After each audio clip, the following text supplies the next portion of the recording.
n'y aura pas de journal ce mois-ci. Les images que j'avais enregistrées en mai ont disparu. Elles ont été effacées. Mon ordinateur est tombé en panne il y a quelques jours. Hors service, il ne fonctionne plus.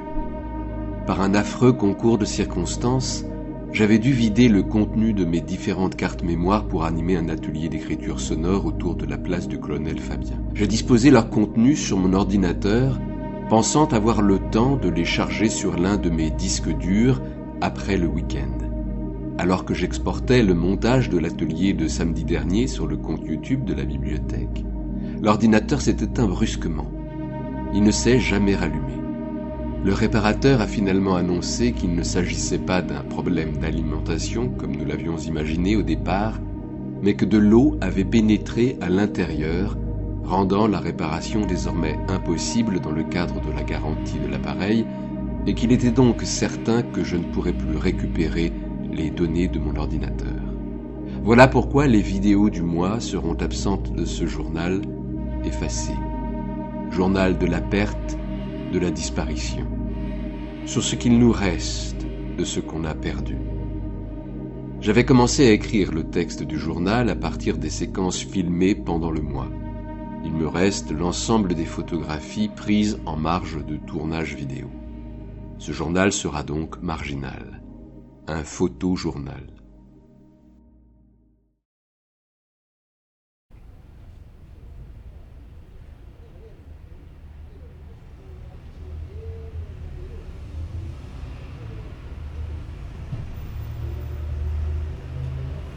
Je me suis rendu dans ce quartier reculé du 15e arrondissement.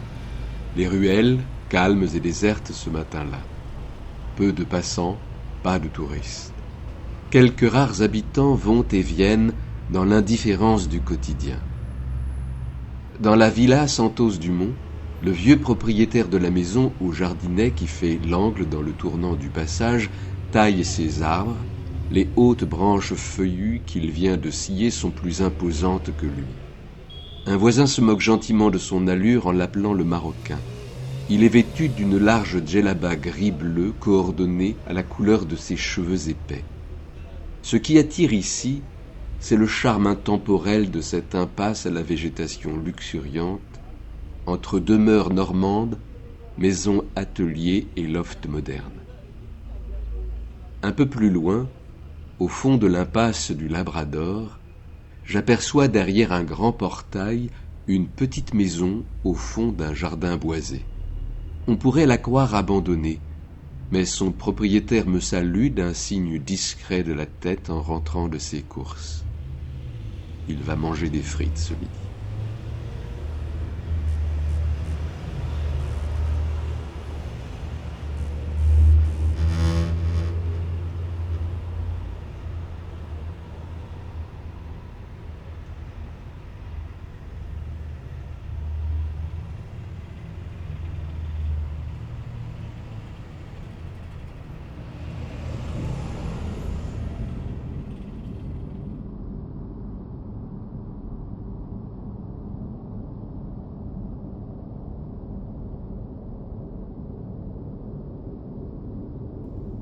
J'ai filmé la confluence du canal de l'Ourcq, du canal Saint-Denis et de la darse du fond de Rouvray aux abords du parc de la Villette, en tentant de montrer l'endroit en différents points de vue, pour en saisir la variété des paysages et des perspectives.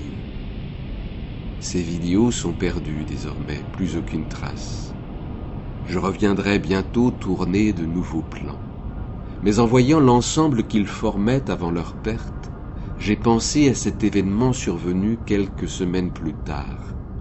Dans la nuit du samedi 18 mai 2024, un corps céleste a traversé à 45 km par seconde le ciel au-dessus du sud de l'Europe, entre l'Espagne et le Portugal. Singulière traversée en un éclair de cette comète dans le ciel.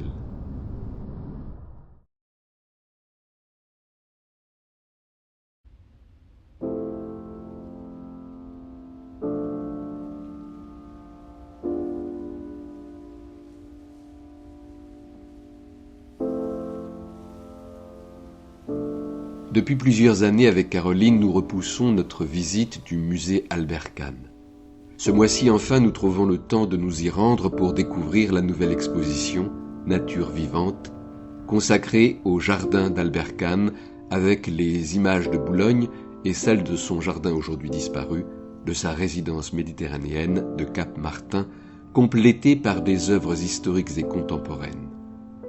L'autochrome, photographies en couleur sur plaque de verre, restitue la splendeur des couleurs des fleurs.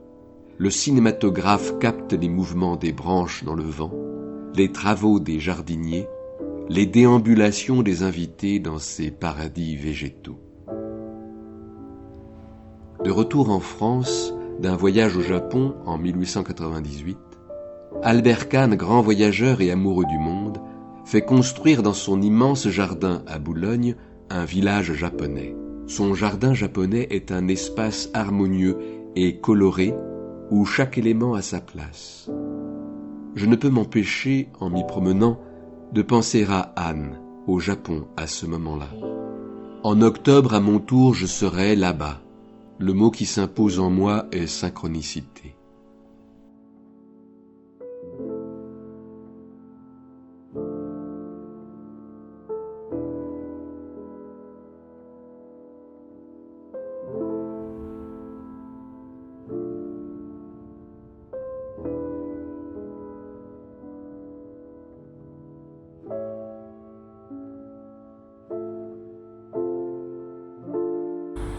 Demain, samedi, je vous fais trop.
Canneron.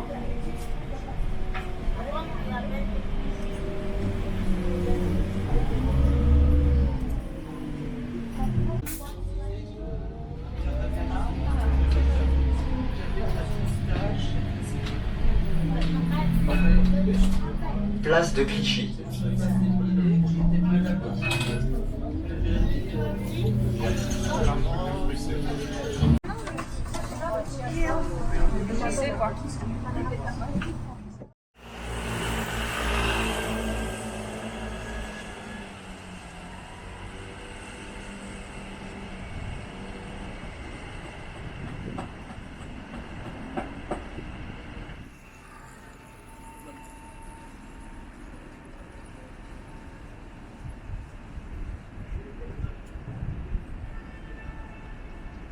Il y a des images qui restent ancrées en moi. Je les vois encore alors qu'elles n'existent plus. Il y a celles que je veux et que je peux retrouver. Je pense à ce phénomène étrange au niveau du bassin de la Villette, des bulles qui dessinaient à la surface de l'eau un tracé souligné par la réverbération de la lumière ce jour-là, dans cette lumière printanière qui nous a quittés depuis. Il y a celles qui me reviennent comme au matin certaines images de nos rêves. Elles paraissent irréelles, inventées. Elles m'accompagneront longtemps encore. Il y a celles, enfin, que j'ai préservées, dont l'ironie me pince le cœur. Par exemple, ce panneau prémonitoire au début de ma promenade dans Belleville avec Caroline.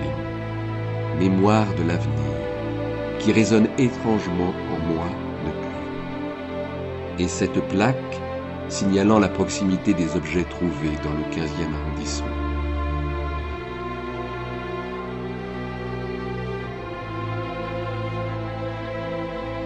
Dans un monde d'images, où le comment a évincé le pourquoi. Apparaître, disparaître, partir, revenir. Démarche traverse, entre bifurcations, traces et impensés.